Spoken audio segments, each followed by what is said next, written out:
নমস্কার বন্ধুরা, রিমি পুতুলের রান্নাঘরে স্বাগত। প্রত্যেক দিন আমরা সকালবেলা কিছু না কিছু টিফিন খাই। আজকে আমি সেরকমই একটা টিফিনের রেসিপি বানাবো। এক বাটি আতপ চাল দিয়ে একটি স্বাস্থ্যকর টিফিনের রেসিপি। তার জন্য নিয়েছি ধনেপাতা তুলে, নিয়েছি কয়েকটা কারি পাতা, আর নিয়েছি পুদিনা পাতা তুলে। পুরো ভিডিওটি দেখতে থাকুন আর সঙ্গে থাকুন। এক বাটি মতো চাল আমি 8 ঘন্টা মতো ভিজিয়ে রেখেছিলাম। আতপ চাল, এটা একটা মিক্সি জারে নিয়ে নিচ্ছি।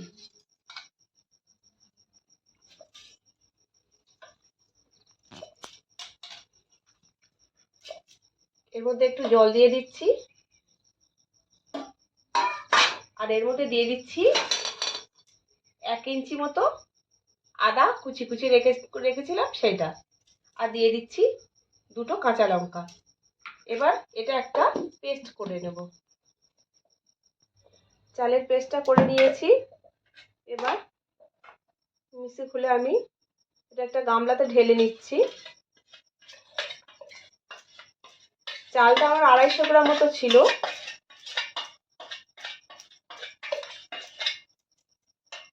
এবার এর মধ্যে দিয়ে দিচ্ছি 100 গ্রাম মতো সুজি। এর মধ্যে দিয়ে দিচ্ছি স্বাদ মতো নুন। এবার একটা হ্যান্ড ব্লেন্ডার দিয়ে এইভাবে সুজি আর চালের গুঁড়ো একসাথে মিক্স করে নেব।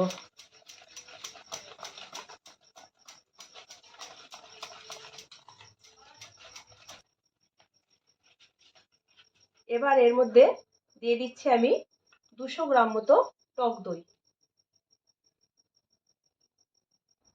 টক দইটা দিয়ে খুব ভালো করে এর সঙ্গে মিক্স করে নেব।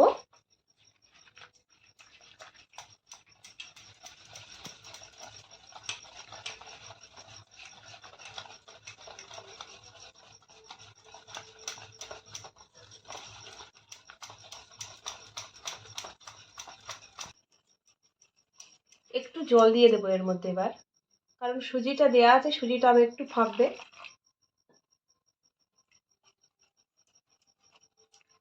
এবার আমি এটাকে ঢাকা দিয়ে 15 মিনিট রেখে দেব।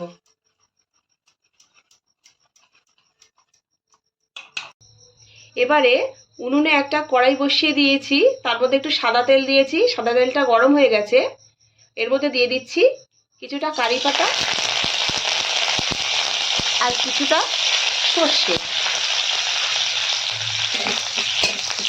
এটা একটু ভেজে নেব।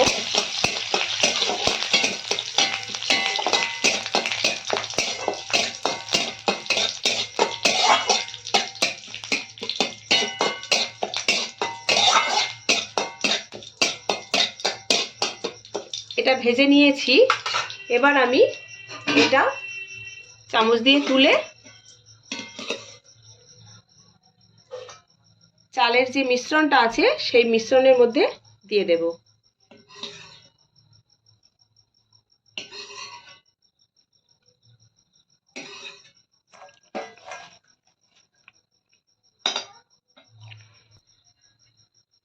এবারে ওই কড়াইতেই দিয়ে দিচ্ছি কিছুটা ছোলার ডাল।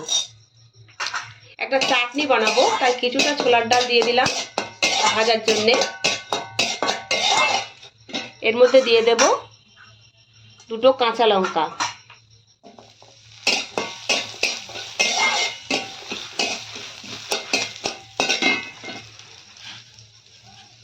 আর দিয়ে দেব কয়েকটা কারি পাতা।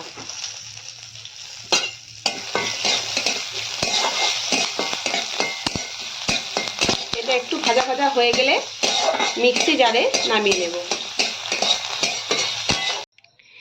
চাটনি বানানোর জন্যে আমি ছোলার ডাল, কাঁচা লঙ্কা, পুদিনা পাতা ভেজেছিলাম সেটা মিক্সিতে নিয়ে নিয়েছি। এবার এর মধ্যে দিয়ে দিচ্ছি কয়েকটা পুদিনা পাতা, কয়েকটা ধনে পাতা,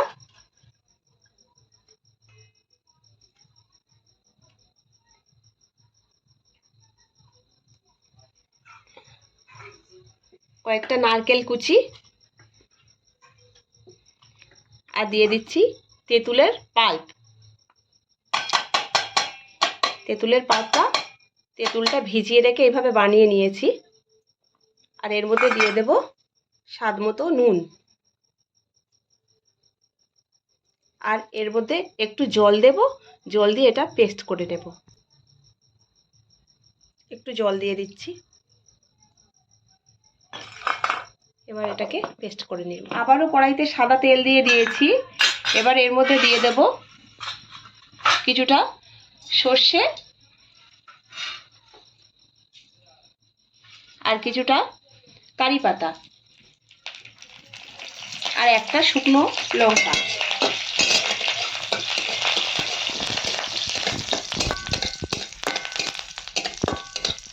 এটা ভাজা ভাজা হয়ে গেছে। আর এদিকে আমি চাটনি বানানোর জন্যে মিক্সিতে যেটা পেস্ট করতে দিয়েছিলাম সেটা মিক্সি খুলে আমি একটা বাটিতে ঢেলে নিচ্ছি।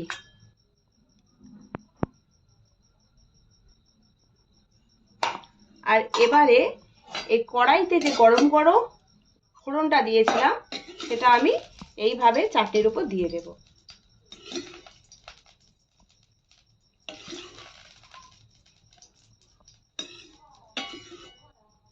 ব্যাস, আমার চাটনিটা রেডি হয়ে গেল। এবার চালের গুঁড়োর ব্যাটারের মধ্যে দিয়ে দিচ্ছি 1 প্যাকেট ইনো।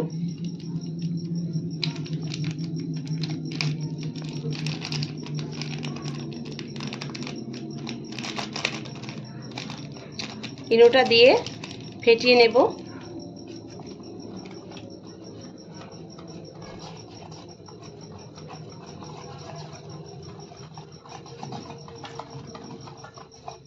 আর এরকম একটা স্টিলের থালা নিয়েছি। থালাটা আমি আগে থেকে একটু সাদা তেল মাখিয়ে রেখেছিলাম। এবার এই ব্যাটারটা আমি এই থালার মধ্যে ঢেলে দেব।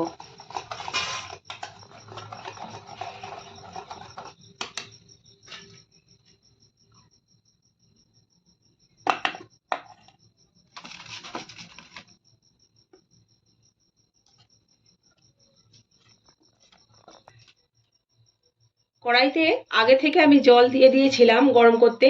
ওর মধ্যে একটা স্ট্যান্ড দিয়ে দিচ্ছি, তার উপরে এই থালাটা বসিয়ে দিলাম। দিয়ে আমি এই রান্নাটা এইভাবে ঢাকা দিয়ে 20 মিনিট করে নেব। বন্ধুরা, 20 মিনিট পরে ঢাকনা খুলছি। কতটা ফুলে গেছে একটুখানি দেখুন। এবার এটা ঠিকঠাক হয়েছে কিনা আমি একটু চেক করে নেব। এর গায়ে কিছু লেগে নেই, তার মানে এটা ঠিকঠাক হয়ে গেছে। এবার আমি এটাকে নামিয়ে ঠান্ডা করতে নেব।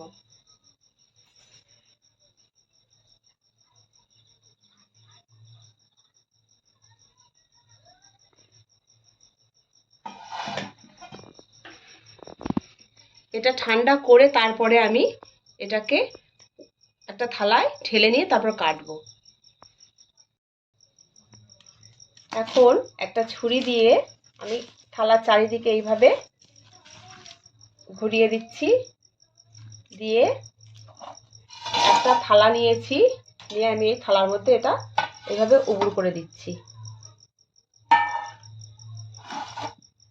ছুরিটা দিয়ে আমি কেটে নেব পিস পিস করে। এখনো হালকা গরম আছে।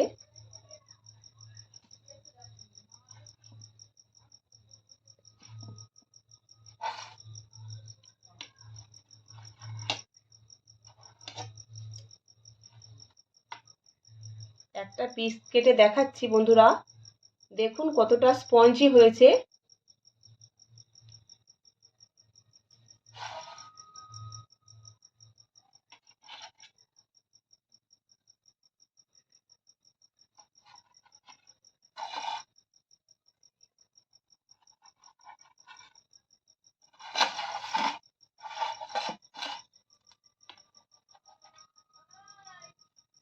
এভাবে পিস করে করে একটা সার্ভিং থালার মধ্যে তুলে নেব। বন্ধুরা, তৈরি হয়ে গেছে 1 বাটি আতপ চাল দিয়ে বানানো সুস্বাদু এবং স্বাস্থ্যকর একটি রেসিপি। এটা বানিয়ে আপনারাও খেতে পারেন, খেয়ে দেখতে পারেন কেমন হয়। আর সঙ্গে যদি এরকম একটা চাটনি থাকে তো কোনো কথাই হবে না। ভিডিওটি অবশ্যই পুরো দেখবেন আর আমার চ্যানেলটিকে সাবস্ক্রাইব করে দেবেন, পাশে থাকা বেল আইকনটি প্রেস করে অল নোটিফিকেশনটি অন করে দেবেন। আজকের মতো এখানেই শেষ করছি। ধন্যবাদ।